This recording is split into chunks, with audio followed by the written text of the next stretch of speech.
So All right.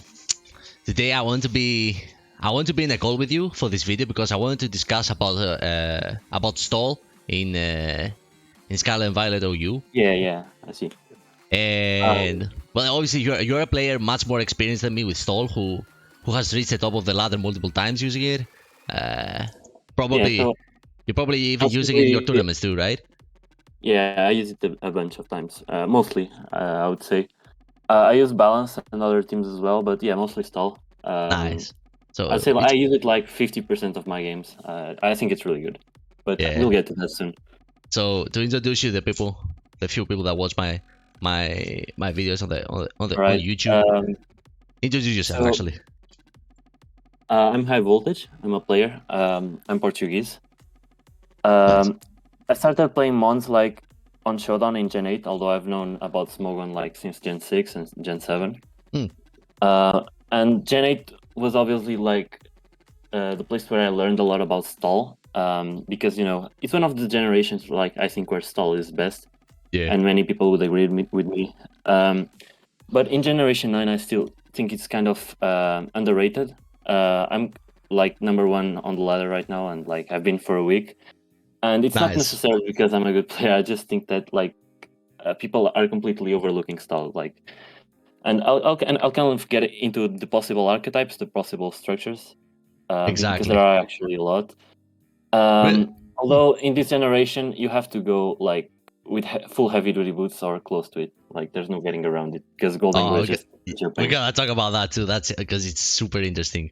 But so yeah, in this video, guys, we're gonna be talking exactly about that, like how's anyway, we're gonna be talking about that. We're gonna be talking about stall in Scarlet and Violet, and with all that said, like first of all, what is stall? Because there's a lot of confusion about what exactly stall is, and you see many, well, less experienced Right, so players often You confuse want even my like. definition? Let me tell you one, and let me tell me if you agree. If that's how, like, I would put it, stall. All right. But there's difference between stall and any other defensive build, because in stall teams, well, to summarize in a few words, stall is basically you try to survive. You try to never let go. Like you're never dying with it. So your aim is not lose any of your Pokemon, and you accomplish that by healing and staying healthy, all that fun stuff that stall basically doing. So you're not trying to let any of your Pokemons go, and you're basically winning your games by having your opponent faint his Pokemons before you, which results in a win for you. Yeah, I have a slightly different definition. Like I view Mons, like obviously in singles, you have 6 Pokemon always. It has always been like that. Yeah. And so when you divide Pokemon into 2 categories, right? You have offensive Pokemon and defensive. The way you can organize a team, right? There are 7 possible ways. You have 6 offensive, 0 defensive, 5 offensive, 1 defensive, right? And that will end up in 7 different ways to arrange a team, right? And in my view, a stall team is a team where where you have the 0-6 or 6-0 type of team structure, where you have 0 defensive Pokemon and where you have 6 of defensive Pokemon and 0 offensive Pokemon. And I would consider semi-stall as 5 defensive Pokemon and 1 offensive Pokemon. I think generally it's what people call semi-stall, right? It's when you have like a bunch of Pokemon working defensively to outstall the opponent, and then you have this one specific win condition, which can, in theory, long-term break through everything. I mean, we've had it in Generation 8 with like Nasty Plot Tornadoes, and even in older generations as well. And I think semi-stall is way more common than stall in most generations. People just forget that it exists. And it's part of the reason why people confuse, why people kind of call everything stall. Yeah. Right? Because there are actually a couple of teams that have like 5 defensive Pokemon and 1 offensive breaker. And people actually call those teams stall when they're actually semi-stall. But I guess they both have stall in the name, so you can call them that. But people forget about this distinction between the two, because the way you play them is actually kind of different depending on the metagame. For sure, but like, okay, I find it interesting how you put it. Like, okay, 6 defensive Pokemons. I feel definitely like the goal of like those defensive Pokemon, you're not gonna be putting any large amount of offensive pressure with those defensive 6 Pokemon that you have. Yeah, So you basically we basically agree on the same thing, that okay, you have those 6 defensive Pokemon that try to, you know, live longer than your opponent's Pokemon, so that results you in a win because they die before yours. So basically saying the same thing. From semi-stall to stall, there are, like, for example, in Gen 6 we had some interesting Pokemon that could be used in stall. I'm sure we can do something similar to Scarlet and Violet OU, but for example, you had like things like Weavile or Dugtrio when it was allowed.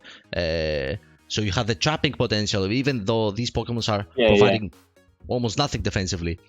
So this you would say consider semi-stall? Yeah, I would consider those semi-stall. Even teams with Dugtrio, I would consider them semi-stall. Because Dugtrio like has 0 defensive utility. You have to consider it as an offensive Pokemon, right? Yeah. And I think semi-stall kind of fell off because, well, first of all, trapping abilities get banned, right?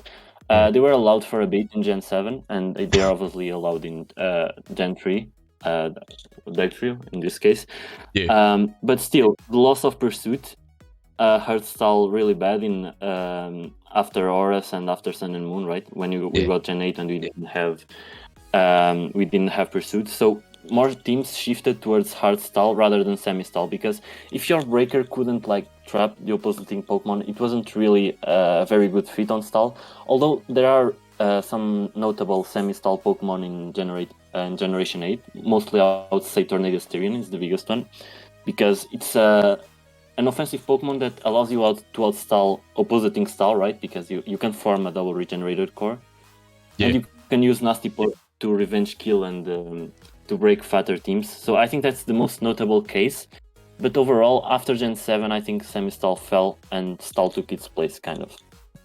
So now that we kind of like talk about stall, I wanted to ask you, like, because you have been using stall a lot more than me in Scarlet and Violet, how do you feel about it in the current meta? Do you feel like the expectations of it being awful at the beginning of the generation with the recover PP nerf, are they true, or like how do you feel about it? Well, I would say that out of all the nerfs stall got, the recovery PP should be actually the most annoying. Yeah. Because I actually like, what are the other nerfs that people talk about? They talk about Scald removal, knockoff removal, right? But in this generation, in particular, knockoff removal actually boosted stall's capacity a lot. Stall enjoyed knockoff not being present because it completely relies on heavy duty boot spam. And if everyone got knockoff, it would be impossible to play heavy duty boot spam, right? So it really enjoyed that. You only have a few knockoff Pokemon you have to worry about. And for those you run a standard knockoff absorber, it can be Corvic Knight, right? Because it's immune to spikes, it doesn't have to carry boots, and it's neutral to Stealth Rock. It's one of the few Pokemon which are immune to spikes and neutral to Stealth Rock. Or you can run like a dedicated regenerator with Terra Flying, generally Alomomola. But yeah, so we kind of understand that knockoff removal actually helps Scald, it doesn't nerf it. Now, Scald could be considered annoying, but we also got Chilling Water, and while Chilling Water is kind of a mediocre move, I think that a lot of stall teams prefer the consistency of Chilling Water, right?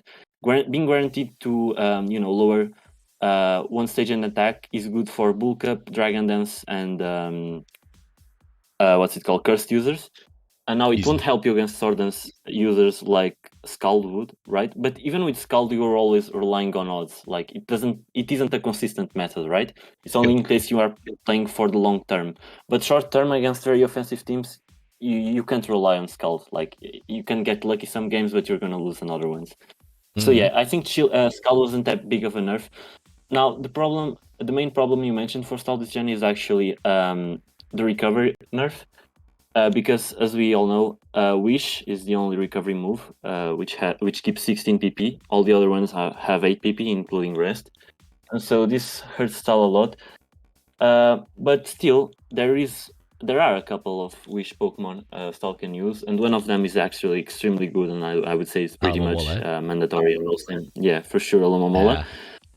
Not only because it is the best wish passer because of regenerator, right? Because you can wish and you don't have to use you regenerate the damage you take, and you also have like 160 base HP, which allows you to heal 267 HP points with a wish, which is insane, right? It's actually, if you scroll like on the team builder and check for HP, it's one of the first mons that shows up. Like 160 is really, really high. Provide very heavy yeah. wishes. So in terms of like strategical, I don't know, tactical aspects of the game, the recovery nerf is a big one, but I still think that the most important is just Golden Go blocking defog, which enforces the heavy duty boots strategy. Now, the heavy duty boots strategy isn't the only one that works. There are some stall teams that run Great Tusk, right? But I don't think those are really consistent. That's just my opinion. You can use them, but I don't think that you'll make it to high ladder using those. I think you're better off running like 6 boots or 5 boots plus Corvic Knight, right? And you know, trying to play it to keep your boots and absorb knockoff with that one dedicated mon. That was gonna be my next question. What do you like? So you mentioned, okay, there are options. Let me actually pop them on the screen because I have the things that you sent me on Discord. Let me get where you have all the kind of like viable Pokemons for stall. So you have like S rank, the Alomomola, Clodsire. Then you had 8 Plus, Amogus, and Blissey. These are not just by you, right? It's by the community. Yeah, I had a couple of people help me out with this. We had previous versions in the past, and we kept updating them whenever, you know, Pokemon got banned or new Pokemon got introduced. But the one I sent you is kind of outdated, just because it didn't. It was made before Walking Wake was introduced, right? Exactly. So there are a couple of changes, but it's not really relevant. For example, I would say that Blissey now is actually an S tier because it's actually the only consistent answer style has to Walking Wake. And so it's like pretty much mandatory. You cannot run like anything else, because just look at all the. This is basically a collection of all the defensive mons, right? Look at this list and tell me what switches into Walking Wake, right? It's only Blissey and Chansey, you know, has to run EV Light, so you can't run boots. It's not. Yeah, really Walking Wake is an enormous restriction. Oh, by the way, do you have like headphones on, because I can hear myself twice? No, it's just my. I don't know. I always had this problem on this PC. It's not about the headphones. It's just the PC. It's kind of stupid. I don't know why this happens. But yeah, Walking Wake is like is an enormous restriction, I feel, for stall teams, because it does so much damage in the sun that you can easily PP stall things, even like things like Blissey or things like Amogus or even Dodos. Like you can easily like steam what's it called, Hydro Steam, do massive damage, force recovers, and then you can get PP stalled. So the cores that use like Alomomola as a water resist, like Blissey, Spedef Toxapex possibly, Dondozo with rest and everything. I've seen rest and soft boil on Blissey just so you have enough PP. Oh yeah, I've seen that too, but I saw it like only one time. But I was actually surprised by it because I never thought about it. Like, oh, you have rest plus natural cure. Exactly. Actually intelligent. And then you have lower, you have ranked lower Pokemons like. Damn it, why can't I hear myself twice? But you have ranked lower things like Dragonite, things like Ormo. Those Pokemons can faint in one hit from Steam, Hydro Steam. And so yeah, these new Pokemons, even what's called the new version, Iron Leaves, even that Pokemon can be quite restrictive. That's big threat. Yeah, I think that's even worse than Walking Wake, because in electric terrain, like literally no counters like at all. There's nothing with enough bulk for that. Like, look at this team. Like, Alomomola gets fried by Leaf Blade, Amogus Clodsire dies to Psyblade, Blissey dies, Corvic Knight gets blown away by Fire. Fire. Yeah. Golden Go, I'm pretty sure it's even maximum defense is to hit KO'd by Banded Terra Psychic Psyblade. Although Terra Psychic is kind of rare, they run mostly Terra Fire, right? But yeah, Golden Go is probably the most consistent answer. But even then, like it just don't stall so hard, because Golden Go actually loses to Swords Dance variants because it will terrestrialize out of Shadow Ball weakness and to hit KO it at +2. Yeah, it's really annoying. The best answers are probably some dedicated Dondozo Terra types. But Iron Leaves is so rare that you don't have to worry about it. If you face that matchup, just give up. Like, don't worry. It's so rare. You shouldn't worry about it. True. So these new mons are kind of annoying for stall. So we had Golden Go, we had the recover PP, and we have no pursuit or anything like that, those utility moves that we had. And now we have the new Pokemon that, well, Walking Wake is gonna get banned more likely, but the other guy is gonna stay. More about Walking Wake, because I actually think Walking Wake in a way helps stall, because it's just so restrictive compared to other breakers, right? I agree. That you don't run other breakers that would threaten stall more, when stall is actually one of the better equipped playstyles for Walking Wake, since you always have Blissey, right? You always have an answer to it in theory. Well, some balance team might not, right? What you have, you can have Slowking, but even Blissey is a better answer than Slowking, right? The only thing Walking Wake can realistically do is make you run out of soft oil PP, which requires a lot of long-term prediction, doubles, etc. So your matchup is never going to be bad. Although it does force Terra Water on Blissey, because Specs Hydro Pump in Rain with Terra Water actually kicked KOs, even Max PDF Blissey. It's like Chi-Yu all over again. But the good thing is you only have to spend Terra when they spend Terra themselves, so it's a reactive Terra. It's not that bad of a trade-off. True. But so with those new Pokemons in mind, which team do you think currently is like the most viable version somebody could use stall with, even like in high ladder or tournaments? All right, so a bunch of tournament players in SPL and even in UST have been using Julius Funnel's team. He was actually my Discord server, and I helped him finish the team because, well, I didn't help him much. Like, he was just, I just saw that he wanted to share the team, and I saw, oh well, this Talonflame is Terrafire, like, and he said, well, it doesn't matter. I'm never going to Terrestrialize Talonflame. It does nothing. And I just said, well, there's something better than Terrafire for sure, right? Yeah. Then we talked about it, and he decided to go Terra Ghost because this team has no normal resist, so it gets cooked by Mousehold. Although Mousehold isn't really a relevant Pokemon. And Ghost is actually really cool if you meet like some, I don't know, Perish Song Altaria bullshit, like you would get 6-0'd, but with Terra Ghost you can actually beat it, right? Because you're immune to trapping. You have a Pokemon that is immune to trapping. By the way, can you send me that so I can show it on the screen? What? Julius team? Yeah, the still one. I do have one. He made a post on it on RMT. I worked on a better version, right? Because that one is kind of outdated. I was getting into it. And I changed, like, because he really built his team like right after Chi-Yu, Annihilate, and Cyclizar got banned, so it's pretty old, even when Esprater was around, and Chimpao. I still think it's the most relevant one, though. Am I wrong? Yeah, but there's a better version which has the same 6, but it's updated, right, with all the bans, all the stuff. Which is the team I made. I'm actually working on a post about it. I'll give you the place. Let me just find it here on my builder. And yeah, this basically made a few changes. For example, he had Heavy Slam on Dondozo for Hatterene, but now I changed it to Liquidation because Swords Dance, Stone, Surledge would actually 6-0 this team, since Alomomolo can only beat bulk up variants. And I changed a few other Terra types too. For example, Blissey has to be Terra Water. Right now, for Walking Wake, otherwise you get cooked in rain. 100%. It also heals first for Corona PP too, so you can save more PP. Unless he's like Terra Grass Giga Chain with a substitute that has been used. Yeah, that's extremely rare. Clodsire I changed to Terra Psychic because that's kind of one of the few times I actually see Terra Psychic being used, but it's because it's the only type that allows you to switch safely into Valiant, not fearing Psyshock. And if you use Dark or Steel for Psyshock resistance, you would get owned by close combat, right?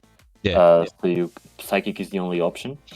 But it actually helps out against other Pokemon like Hatterene and Armor Rouge, so it's actually a really underrated typing on Clodsire. I changed his Dondozo. He used to have Terra Fairy, but I changed it to Terra Dark because after changing Blissey to Terra Water, this team would get 6-0'd by Mixed Dragapult if it didn't have Terra Dark Dondozo, right? Because Blissey would be immune to Dragon Darts with Terra Fairy. But now, with Terra Dark Dondozo, you are able to wall it. Right. Alright, I sent you the paste, you can check it. I'll give you some time. It does it over for me. You sure it's correct? Let me have it. Alright, the link doesn't work. Sorry, I'm back. Link isn't working. No. Let me check it again. No. Does it open? No. I have my own now. Because Alright, check it now, okay. check it now. Okay, now it works. Alright, so yeah, I basically changed like 3 teratypes and I changed also from heavy slam to liquidation. Interesting. Yeah, so water instead of fairy on bliss is, as I explained, exclusively, I mean, almost exclusively for walking wake. I guess Terra Water also helps versus like Specs Pelipper in rain and Specs Greninja Terra Water in rain, right? Because those actually could to hit KO you with a bit of chip. And well, Dondozo changes to Terra Dark. You still need the Dark Resistance typing, right? It's extremely important. But between Dark and Fighting, right, instead of Fairy, Dark is better because it allows you to wall mix Dragapult. You just PP stall it with Rest. Because Hex doesn't do enough. And then Psychic Claw. Yeah, and then Psychic Claw allows you to beat Iron Valiant mixed versions, right? Because you take Psyshock, you take CC. Shadow Ball doesn't really do anything, even though it's super effective. Yeah, so it's a hard counter. It also allows you to beat Hatterene in case it gets too many Calm Minds.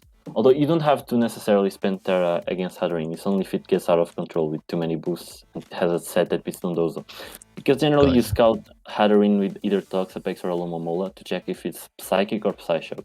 Because if it's Psychic, it's not Psyshock, so Blissey can kind of Seismic Toss it down, right?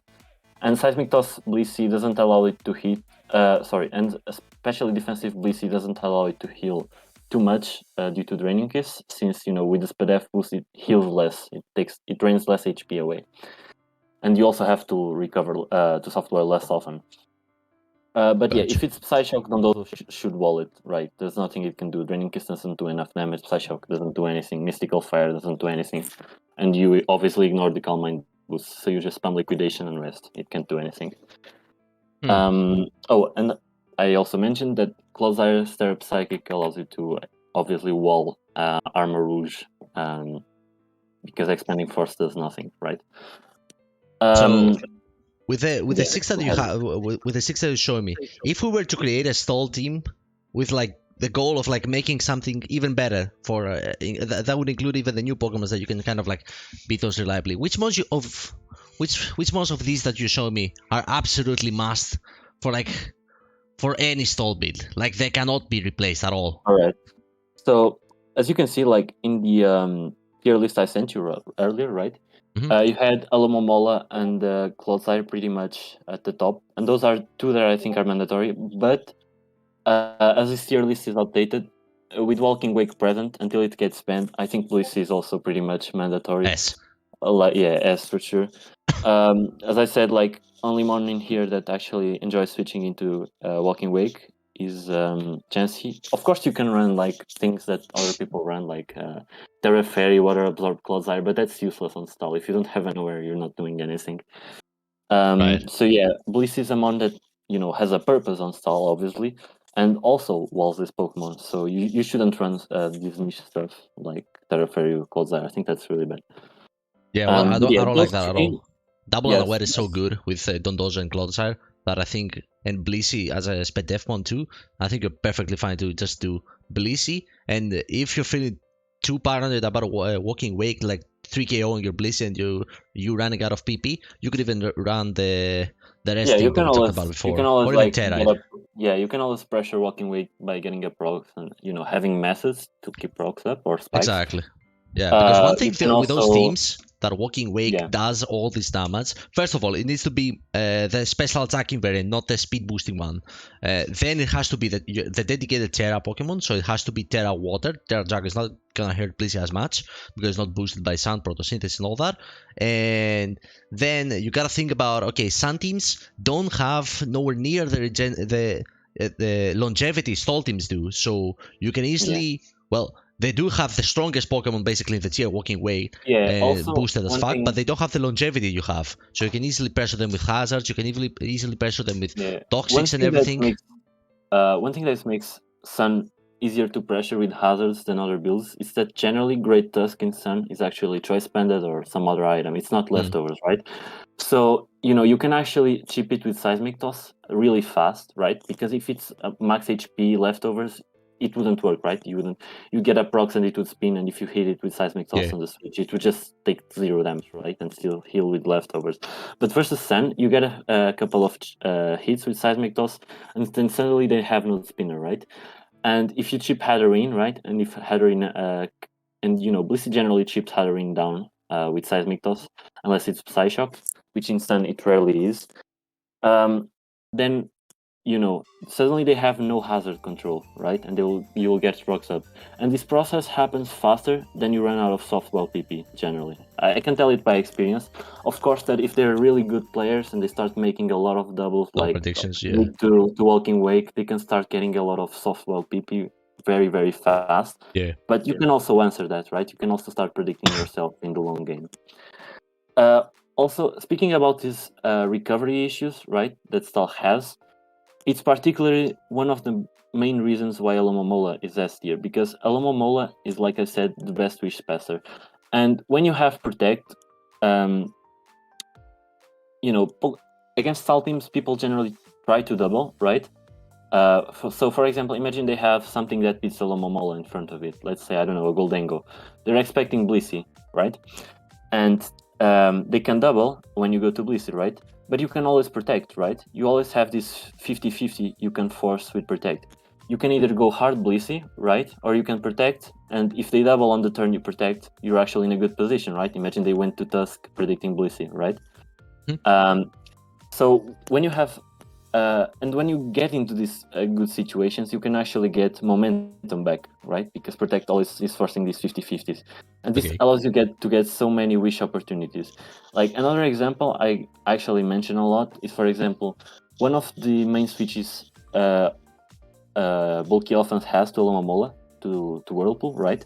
It's Rotom Wash. But you can imagine you have Alomomola against Great Tusk. You simply wish as they go Rotom Wash, and then you heal Blissey again, right? You have so many opportunities to heal Blissey that recovery PP is not an issue a lot of the times. True, that can be true. So you're to answer my question, you think Alomomola, Clotsar, Blissey are absolutely must. Then yes, you have 3. You have to. Toxapex, you think is not that important? Because I think the main thing that stall teams, well, it's not the main thing, but one of the strongest things that I have seen stall teams deny like many offensive Pokemons with, for example, Excalibur and things, are Alomomola plus Toxapex and having that nice fairy water core that you can do. Terra Fairy equals... Like, for example, Excalibur has actually other answers other than Toxapex, right? And Toxapex itself has to rely on Terra to beat Excalibur, so it's not really a very, very good answer. If you have to Terra while they don't, you're in a worse position in a certain way, right? Yeah. Because they are forcing your Terra while you don't achieve theirs. So Toxapex is actually like, yes, with Terra Fairy it's like excellent, right, for Excalibur, and it's the Terra you should run like most of the time. Yeah. You have that nice reach and core. Yeah, it doesn't feel as mandatory as Alomomola. Like its capacity to like fix all of the recovery problems on other mons. Like you have other Wish Pokemon. You have like in lower tiers here you have Screamtail and Umbreon, of course, but these don't really fit well. They have too many problems. Alomomola has Regenerator, has insane bulk. It has higher HP than both, so your Wish is paying off better, right? Because you're healing more HP. While Toxapex, it has some purpose, right? But it's not comparable to what it was in Generation 8, not even close. Like, I think Toxapex was mandatory. I think everyone agrees that like Toxapex was mandatory in Generation 8 stall teams. Like, it has so much roll compression. If it's your Regenerator, you can have it as a future sight answer with Light Scream. You also, like all the rain Pokemon, literally Barraskewda, you can switch into Volcanion if you're Spadef. Like it had such roll compression, it was so annoying to switch into in Generation 8. It was pretty much mandatory. But right now, in this current meta, where it doesn't have knockoff, and most importantly actually, where the threats that are available are such good switch-ins into it mostly because it doesn't have Scald, right? For example, Gold, any Steel type right now can completely shut down Toxapex. It doesn't force any progress without Infestation.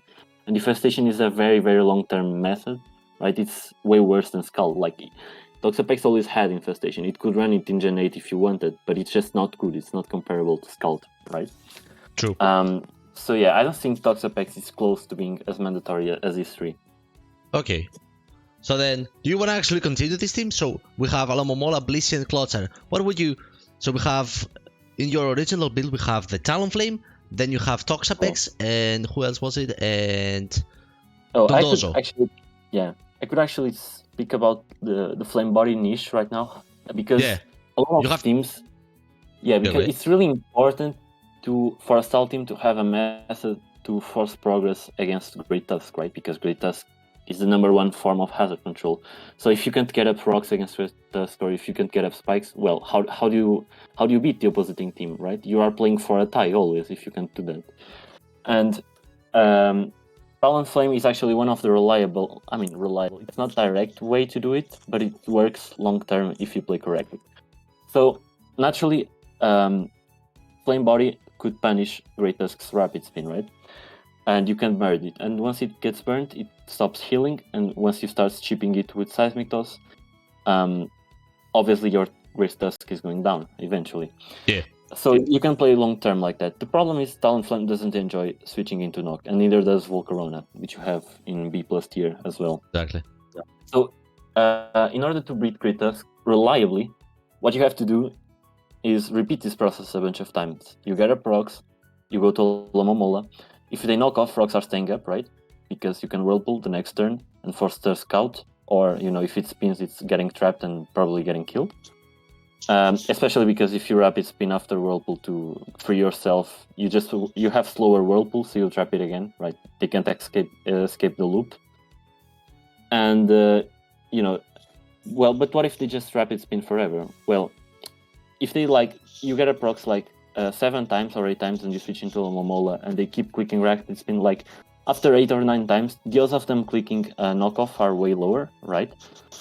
Because if they haven't clicking for Rapid Spin for 8 consecutive turns, what are the odds they click knockoff now, right? So you keep decreasing their odds, and then you go to Talonflame. And the good thing is, even if they actually do end up knocking you, you still have a chance to trade off, to get a Flame Body trade off, right? So it's never the odds are always in your favor. But of course, Talonflame and Volcarona aren't the only ways you can actually make progress against Great Tusk. For example, on my old team, I had Terra Ghost Alamomola to block Rapid Spin. And this is a much more reliable and direct method. Although it has I have seen Gastrodon with Sticky Hold, Rocky Helmet. How do you feel about that? And Max Fistev. Yeah. Gastrodon's main niche right now is Sticky Hold, and that's because of heavy duty boost spam. Because there aren't that many good knockoff absorbers, right? Mm-hmm. Because the best one is Corvignite by far, because as I explained, it has Spikes immunity, it's Stealth Rock neutral, and it absorbs Great Tusk and Meowscarada's knockoff, so it's the best by far. But some teams cannot fit Corvignite naturally. And so Terraflying Alamomola is a very popular option. Why? Well, because you don't take spikes damage. And even though you take more damage from rocks, you are still walling the knockoff users, right? You are still walling Meowscarada and Great Tusk due to the flying typing. So it's a really solid option too.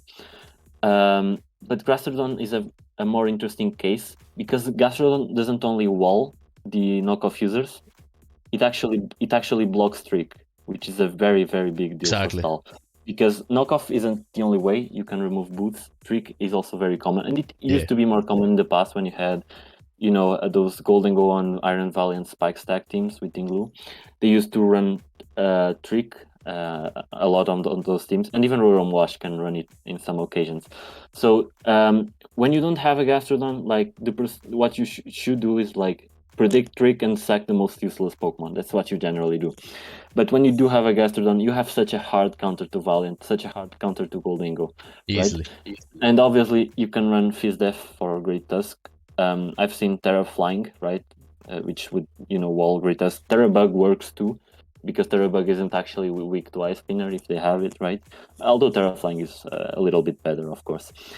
But yeah, Gastrodon has this incredible niche. I think it's kind of hasn't been explored enough, right? There's a great player named NA Weezing, which got to top 6 using Gastrodon. I sent you his team I think yesterday. Yeah, I think I've seen it. Yeah.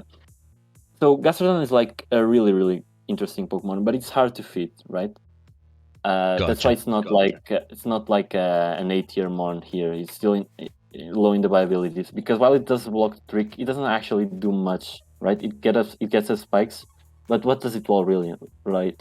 Because Volcarona and Iron Moss are always running Energy Ball or Giga Drain, right? It doesn't wall much. So it's mostly for Valiant and Goldengo, I would say. Gotcha. Nice. So yeah, and you have other small changes that you can see between stall teams. For example, you can see some Blisses run Calm Mind, some others do Shadow Ball and Seismic Toss. Some others you have seen, for example, as you said before, Clodside with Water Absorb over Unaware. But obviously we find Unaware a little bit better, because Unaware is like a must ability for any stall team. Has a lot more benefits than just resisting Steam. I feel like Water Absorb isn't as good on stall teams, because stall teams already have a lot of water resist, so you don't need that extra rain check, right? Yeah. While on other teams they don't have the Alomomo, they don't have the Pex, they get 6-0 by Float Spell if they don't have a Water Absorb Closire, right? So I still think like on stall you have to go Unaware like 90% of the time. Yeah. So just use Blitz for a week. So I think in this one we covered a couple of small but important roles of what each Pokemon do for a stall team, how these stall teams kind of like function in the current meta. I find them absolutely perfect and worth using if you're a type of player that wouldn't mind like sitting 20 minutes stalling it up.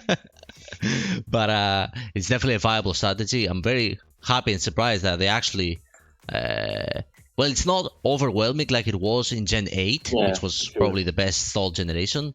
Maybe. Well, that's debatable. Like, but it's actually very viable. Yeah, it's very viable in Generation 8. Like, I don't know the percentage of teams that are stall, like in Generation 8, but even the ones that aren't, like, you can see like Generation 8 leans a lot more towards defense compared to the average generation. It doesn't have to be stall necessarily, but you see so much fat stuff, so much semi-stall, right? Exactly. And in my opinion, like the best teams in Generation 8 are actually pretty much semi-stall. You have Babo Boy's team, right? You know, the one with Nasty Blood Tornadoes, that's really annoying, which has a lot of versions as well. You have Impulse Heavy Duty Boots Lele semi-stall, right? That's also a really, really strong one. I'm not sure that team is even public. I just like saw him get to like 93 GXC, and I think that team is really strong. Whenever I face it, I can never beat it. But now in Generation 9, well, there is no stall team that doesn't have a bad matchup or that doesn't face an auto-win matchup. Like, in fact, I should mention there are some auto-win matchups against this team. For example, I mentioned earlier, Iron lives in electric terrain. That's extremely impossible to play against, although that's rare. There's also like Future Sight plus knockoff users, right? Those are really strong. And of course, Slowking is still Yu-Yu, but I think it's really underrated. It's like one of the best mons in the metagame. You know, I really have no idea how Slowking is Yu-Yu. Like, it's so good. No, I think it's incredible. It's incredible. Only bad thing about it is that you have to dedicate your Terra. Yeah, kind of. To switch into Golden Go, yes, but like against Walking Wake, you still don't. It's so good for Walking Wake, for rain, for sun, right? Because you remove the weather. True. And still, even before Walking Wake was around, it was extremely good with Excalibur. Like, it's so good. And it obviously has the feature sight monopoly. It's the only feature sight user you can have pretty much in this generation. Slowking actually functions in stall teams too if you want to, but probably not with future sight. But mostly with on semi-stall teams, right? Because chill reception is kind of useless if you don't have a breaker to bring in, right? You're generally answering like those mons that are setting up slowly, right? But you can't immediately switch in your breaker, so you have to rely on chilly reception to bring it in and force it out, right? In stall you would probably use it with Calm Mind or something. Yeah, probably with Calm Mind. But if you want to, you can use it with chilly reception in semi-stall, right? When you can Yeah, bring in in your semi-stall, quick. exactly. Also, one thing people forget about Slowking a lot is that it's actually really, really good for Garganacl because chilly reception allows it to take salt cure, and then you don't it cannot salt cure the incoming Pokemon due to chilly reception moving slower, right? So it's actually, and you regenerate the damage you took in that process. Exactly. So it's probably the best Garganacl answer. Oh yeah, you absorb PP basically. Yeah, you absorb PP and you bring in stuff that forces it out without taking salt cure damage on those answers. Although for stall, like I said, it's not, as you can see in the viability rankings, it's not like it's not really dominant. Yeah, it's probably not. You have to run in order to hard wall things. You have to spend Terra, like you said. Yeah, there are better Pokemon. Oh yeah, this is interesting. Like as I said, I like that in this generation we can use stall viably. You can use in your tournaments game stall if you have prepared a good team for it. You have a couple of options if you want to go full stall or you want to go semi-stall. You have a lot of options actually, and a lot of good reasons to actually use it. And it's not like a very dominating, on its own metagame that on its structure. I still haven't mentioned some notable semi-stall offensive picks that you have right now. In the past, I really liked Iron Valiant, although I think it fell off now a bit. But right now, what I'm really enjoying is actually running Hisuian Zoroark semi-stall. Because there's no, I'll explain this. Because there's actually something really interesting about it, which is in past generations, Zoroark always had a problem, right? If you took Stealth Rock damage, you know which was who, right? Because, imagine your Stealth Rock took 25% from Stealth Rock, right? Because it was disguised as a Volcarona or something. Well, it's not Zoroark, it's Volcarona. Sorry, not Volcarona. Volcarona takes 50. But it was disguised as another Pokemon, you know. So you could scout which was who due to Stealth Rock's damage. But if you run it on stall in this generation, if you go full heavy duty boots on everything, they can never know which is who. Because you're always at full HP. You never take Stealth Rock damage. So I think it really fits well right now. And obviously, it's also a way to make progress against Great Tusk and keep Stealth Rock up because it blocks Rapid Spin. And even though it doesn't have a lot of bulk, due to its typing, it gets so many free switchings due to its normal fighting and ghost immunity. So I think it's really something people should experiment more with. Nice. Yeah. Yeah, it doesn't provide advantage defensively, but it has, like, as you said, utility with heavy duty boots and everything, so it's pretty cool. It can surprise. It would be difficult to build around, like stall with Zoroark. Yeah. You can also use it to make progress with knockoff or nasty plot, right? Both work. True. And I think it's one of the best semi-stall choices you have right now, offensively speaking. Not bad. I'm gonna leave it here. I think we gave some interesting information about stall if you want to use it yourself, or if you're a type of player who never uses but want to be a little bit more prepared against it now that you have some info in your head. Okay, like how is stall basically working in the current meta. And I want to thank you, my guy, for joining me in this video, explaining a little bit about stall in Scarlet Violet OU. you definitely know what you're talking about. I've seen you clap my ass on the ladder, but you definitely don't know because I'm on alt accounts. But stall can be fun. It's always like it kind of annoys me when I see everyone just yelling, "Oh, this guy used stall, this and that, this is lame shit and everything." Even in this generation, games aren't usually that long compared to Gen 8. Like even when you're running stall, like I would say, even balance against balance games in Generation 8 take longer than stall against balance. Possibly. And I find it healthy sometimes to have some longer games. We don't need only offense versus offense and hyper offensive games with like, for example, Mind Gaming ending the games in 10 turns because his psychic changing everything. Oh my god, I hate side spam so much. So yeah, it's good to have variety in the generation. Thank you for joining me. Hope you like the video. Hope you find some info useful. And I'll catch you with another one maybe later today or tomorrow. Bye bye everyone. Peace. Yeah.